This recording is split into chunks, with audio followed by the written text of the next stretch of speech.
I have a real treat for you today. Real live witches, Cassandra and Laetitia Latham-Jones, who are wise women of Cornwall.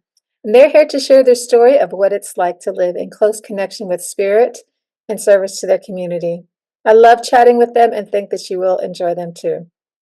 Before I welcome them both, let's acknowledge the elements. I acknowledge the earth and thank you for providing us with food, shelter, clothing, and for giving us the grounding that we need each day. Thank you. I acknowledge and thank the air for carrying away our troubles and bringing us messages from the other side. Thank you. I acknowledge and thank the element of fire for destroying that which is time to go and making space for what is to come. Thank you. I acknowledge and thank the water for giving energy to all that grows so life is possible. Thank you. I acknowledge and thank the plants, animals, minerals, and ancestors who support our lives every day in ways that are seen and unseen. I give gratitude to all my listeners who share your time and support with me. Thank you. And now, let's welcome Laetitia and Cassandra. So Cassandra is famous for being the first person to register a business as the Village Witch. So can you tell us about the backstory behind that? Well, it was something I'd been doing for many years prior to that point. It's just that, as is traditional a lot in my predecessors, it was something you did to subsidise your income. Unfortunately, due to a road accident, I lost my way of earning an income as a nurse at that time because of the nature of the injuries I succumbed to. So I ended up being unemployed. So one of the things I had to do, are you in Britain, by the way? No, I'm in the USA. Okay, so I better explain. Over here, if you're unemployed for any length of time, you have to jump through various hoops and go on various courses. And one of the ones I had to do was join what they called a job club, where you had to actively seek for work, but you had the choice of going on a business startup course. And I thought to myself, well, for ages I thought I would really like to do this for a living, i.e. the wise folk stuff. And I looked at it sort of objectively through the eyes of the service industry, if you will. Because what you're doing is you're giving advice to the community or anyone that approaches you for a consultation. And I thought, well, it actually ticks all these boxes. So I signed up for a business startup course. And I learned how to run a business. It's just that mine was somewhat unusual, not the usual run-of-the-mill businesses that other people on the course were doing, like floristry or driving or pottery or whatever it was. These people were starting on their own small businesses. And there I was as a village wise woman doing folk magic and bits of witchcraft here and there. So they took you through these various exercises, transferable skills, and it still kept ticking all the boxes. So one day they told us about how to register with the tax office, which you had to do as a small business. So all in all, it's just the next logical step to do. So I duly did this, only to find out nobody had done it before. So I was a sort of unconscious pioneer, but it wasn't until I'd done it and I realised, and then someone had a word with their friend who happened to be a journalist on the local paper. And I naively, because he asked me, oh, would you mind doing a story about it? I went, no, it's a way to advertise my business, thinking it would stay local. But obviously, I didn't know about people that phoned up other newspapers with stories, and it went nationwide. So I had to come out the broom closet, so to speak. That's awesome. Deal with all that sort of stuff that came along with it. So I just thought, well, you can't push the toothpaste back in the tube, so you Right. get to deal with it. Yeah. So that's what I started to do. So who are your clients and what do they typically ask for? It could be anything you like, really. Yeah. But mostly it's problems with relationships or their career or their health. What else they ask for? Finances. Finances, problems with other people, like if they feel they've been cursed or something like that, finding lost objects, lost pets, haunted houses. Anything else? Have I missed anything out? No. Right. And how do you set a price for a service like that? We actually charge by the hour. So no matter what we do for a client, we will charge accordingly. Yeah. Yeah. Okay, that makes sense. That makes sense. Now, I love in your book that you talk about that you officiate rites of passage, but you do it in a way that the people that you're doing it for actually are involved in it, which makes it personal and meaningful. And can you tell me what that's like? Are they pagans that come to you? So are they people who already have an idea of what this is like, or is this just everybody? Well, we adapt our ceremonies to suit the people that we're doing them for. So, you know, we ask them to include any deities they want mentioned, Okay. or, you know, ask what their beliefs are, and we just adapt it to how they want it, basically. Yeah, basically, we're stage managers. Yeah. They have an idea in their head about where they would like to get married. It's usually outside in the countryside somewhere. Although we have had some extraordinary places sometimes. It's not just pagans, it's anybody who wants something a little bit different and a bit more personal. Okay. Because if you go along to a registry office or a church, it's the same ceremony for everybody. Yeah. So everybody knows it by heart. Whereas we've got a few templates we can sort of throw at people about how they would like to go about it. Yeah, I love that. I think life should be personal and meaningful. Yeah. Okay. So you all live in a really magical place. And I also read that you incorporate the sites and the holy wells into your work. Is that common in Cornwall now? It seems to be now, yes. And for a while, like I say, my predecessors, people who have done this over the last few hundred years, yes, they use whatever was available, basically. And if you're fortunate enough to live in a place where it's surrounded by lots of megaliths, then you would make use of those, or holy wells, or whatever. So I just came from there. I was there two months Oh, ago. right. Yeah, Okay. and actually I was actually in St Buryan, where you live, and Right. all around that area. And I find it really magical. Do you other people think that, or do they just think it's a picturesque location? Well, it depends on the person, really. Lots of people, it's just sort of an oddity, but to a lot of other people, suitably minded, of course, it's the place to go. So it has become quite fashionable nowadays to go and visit these sites. Although when I first started, you'd be hard put to find them. They were so overgrown. But nowadays, loads of books and pamphlets have been written about them. So it's got its own tourist industry, if you like. What is it like for you? What's it like for me? It's a bit of a mixed reaction to that. I used to like the old days when you knew you had the place to yourself, and a lot of the old magic's not gone. It just kind of goes underground a bit. But then if you go at certain times and you wait and have patience, it starts to emerge again. I think it hides a lot more than it used to. The energies of the place, the spirits of the place. Why do you think that is? Why? I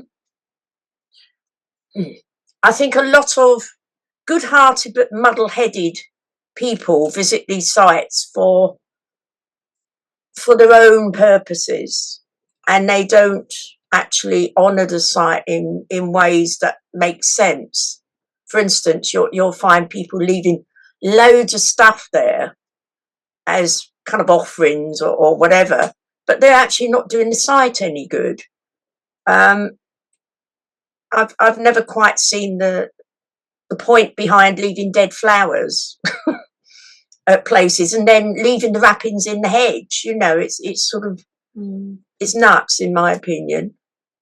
I grew up with the idea of you leave nothing but your footprints, and you take nothing but photos if you want to. But it's more about communing with the spirits of place there. And like I say, they hide a bit now, but we have our ways of communicating with them. What do you think makes them come alive or come more available? You've got to sit with them for a while to find out, and they vary. But most spirits like rum. They like rum a lot down our way.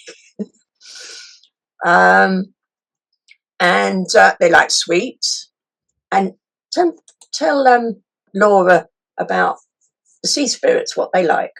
Oh yeah, I work with the sea, and I get my best results from there as well when I work. I normally give them a libation of a mixture in a bottle of honey, rum, and milk.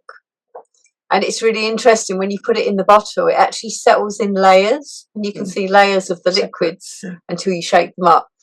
But I normally give that to them after I've worked there, and you know, just to say thank you and to bring in what you're asking for, basically. So yeah. So it sounds like what you're saying is it's about having a relationship with them, a reciprocal relationship.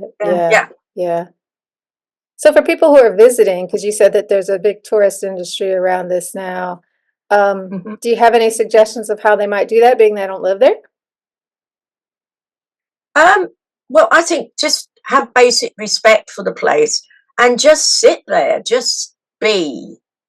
So many people want to do things all the time, and this is more about just being and keeping all your senses open and being receptive. So many people want to go to a place and sort of impose themselves on it, but it's not about that. It's about being a receiver rather than a transmitter, so to speak. Yeah. Pick up an awful lot from that. That was the thing I think that struck me most about your book, is that as I was reading it and you were talking about just going outside in nature and looking for whatever you're going to use in a charm, it was like you had a relationship with all the plants, and you were very selective about what you were gathering and very intentional about your time and space there. And it spoke to me of animism, because I think that's what it is. It's living in that way. And Yes. yeah, so you seem to me like just somebody who lives it. So what is it like to live that way in Cornwall? Only way to be, in my opinion. But do your neighbors think it's weird? Well, you see, I don't think it's weird. And I think if you don't think it's weird, it doesn't come across as weird as a rule. You're absolutely right. Yeah, yeah. If you're completely natural with it, and people just, they know what I'm like, and they seem to think, well, I might find that a bit odd, but she's okay, really. But before Laetitia came along, I was a bit feral, shall we say. And she sort of brought me a bit down to earth, didn't you? Yeah. Can you say more about that? How? When I first Not came, too personal. when I first came here, it was almost like Cassandra shapeshifted, and because I had done psychic work where mediumship, where people connect with the spirit world and they actually let the spirits connect with them and speak through them. I saw that happening to Cassandra because she works so much with the land spirits. They become part of her because she lived on her own. So she just lived with them. And I would see the change in her when it happened, and she didn't even realise that it was happening. So I brought her attention to it and said to her, you can actually control this and don't let them just slip in and out when they feel like it. And I just showed her how to do that. And then, because, you know, like she often says, if you connect with the spirit world, you've got to find your way back. But Yes. I sort of felt that Cassandra was there most of the time, and it's that thing about coming back. So bringing someone back from it so that they can function in the physical world as well as the spirit world. Yes. So, and if it's happening and you don't realise, that could actually totally take you over if you're not careful. So that's how I sort of explained it to her, and you're more aware of that now, aren't you? Yeah. Although to be fair, the when I had a client, that brought me back. You know, someone needed help. Yeah. Then my actual work brought me back. But yes, this is the place I prefer to be, and it mirrored the time when I was a child as well. It's like I just wanted to be out there, out in the woods, because home wasn't a very good place. So it was my sanctuary, and it was a place I feel safest. Yeah. Yeah. Most at home. Sounds like you guys make a really great team, and you offer online talks, and one of them is about the folklore connected with ancient sites. And I take people to power places all around the world, and sometimes people are aware of this power and energy, and sometimes they're not. So do you think that living in a place where this is just all around you and it's been here for thousands of years impacts the way that you work? I guess so, but you can still visit a place you've never been before and still pick up energies. I think it's more an attitude to life, really, Yeah. rather than an attitude to any specific site. Because we've travelled together and gone places. Do you remember when we went to the Roslyn Chapel up in Scotland? I don't know if you've ever visited I have, that. yes. And we went there, and we went down into the crypt, and we both sort of went, whoa. Oh, yeah. And I can be about as psychic as a brick sometimes, but even that hit me. What did you notice there? Well, you definitely get when there's spirit presences. Sure. It's cold. The air is cold, and it's not like a usual coldness. If you know what I mean. And you normally get it from, like in a room, you could get it from the knees downwards, but in the crypt, you could feel it. You could feel it. Oh, it filled the place, and you could feel it as soon as you walked into it. So yeah, the spirit presence is there, very strong. I often feel with buildings in particular are like that. To me, it's a bit like walking through treacle, if you can imagine that. Yeah, but not sticky, obviously. But that has that sort of slight resistance. Yeah. Yeah, there's a force there. Yeah, there's a force, and it's very dense, and you feel like it takes effort to walk through it. Yeah. And you'll have a talk coming up in January about weather magic. And I think the wind and the storms, all that energy is just amazing. And especially there, I think. I don't know why in Cornwall it just hits me in a different way. But what is something, if somebody's just like, they're listening to this and they're just like, wow, I don't know that any of this existed. And they were interested in working with the weather or just getting to know the weather more. Any words of wisdom of how they might do that? Yes. Observation. Observation. And you change your focus as well, because people are focused on other things and they just don't. It's power of the mind. It's actually training your mind to be more receptive to these things as well. But also it's noticing patterns. It's like there's a farmer down the road who I was talking to one day, because the weather down here is notoriously unpredictable. Yeah. Because we're right on near Land's End, as you know, and the weather comes straight across the Atlantic at us. Yeah. So it's like, as I described, adolescent in nature, totally unpredictable, slamming doors all over the place. And you never know what mood it's going to be in. However, if you speak to the farmers, they'll tell you that I don't listen to the weather forecast on the telly, says they. I look to see if I see a black cloud appearing round the side of my shed, I know it's time to get my cows in, because they've watched it over their lifetime through observation, noticing the patterns. So you can get to predict, and there are all sorts of things, all sorts of what they call old wives' tales. There are weather tales too, you know, about the sky, the type of clouds you see. And it's a sort of very basic meteorological viewpoint. Well, there are our methods too of calling up the wind, catching the wind, isn't there? Yeah, the sea witches for centuries that were near the harbours would catch the wind in knots in a rope. So different types, like a small breeze, a stronger breeze, and a storm.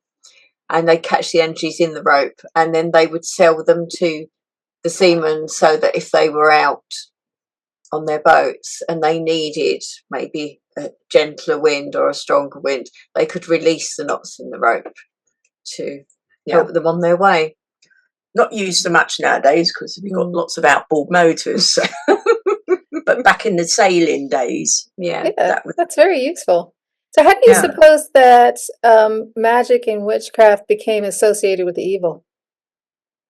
Oh, I think you can put that down nicely to the propaganda of the ruling system in the, not Christianity, because I think there's a lot to be said for Christianity, but what I call churchianity. Go for the motions and sort of fundamentalists, basically, who see the world as black and white, good or evil. So you come from this totally divisive us and them type scenario and mindset. And it was about control of people, basically, and how to keep people enthralled and in power by saying this is evil and this is good, black, white. And it's basically scapegoating. It's scapegoating a person or a race of people or a movement. That's what I call witch hunts nowadays, for heaven's sake. True, And it's basically not taking responsibility for your own shadow. So what they're doing is projecting their own fears onto a scapegoat character or people's, and saying it's all their fault. And we still see it happening nowadays. You've only got to look at politics to look at that one. Yeah. Well, we won't go there. Oh, I just did. No, but there we go. I love your simple and down to earth and just common sense approach. I appreciate you guys being here and sharing yourselves. So can you tell us how people can support you and be involved in what you do? Well, we have websites. We've got the Village Wise Woman website, and also my website. There's links to my website on Cassandra's, so we'll link to each other. For when they want services, things like that. We've got a Facebook page, and I'm on Instagram as well, and Twitter. So there's lots of different places that they can. If they just look up Laetitia Latham-Jones, they will find me. So, and I've got a blog called Grumpy Old Witchcraft. It was Laetitia that suggested this because I was moaning a lot about certain things. I said, "Why don't you write a blog instead of bending my ear about it?" Which is basically what I did. So I think my first post was, "Why is common sense so rare?" And it is very pragmatic, down to earth, and it helps me emote a lot of stuff. It's very cathartic. Gets it out your system. Okay. Well, I'll post all of those on the show notes, and I appreciate you guys being here and sharing your time with us.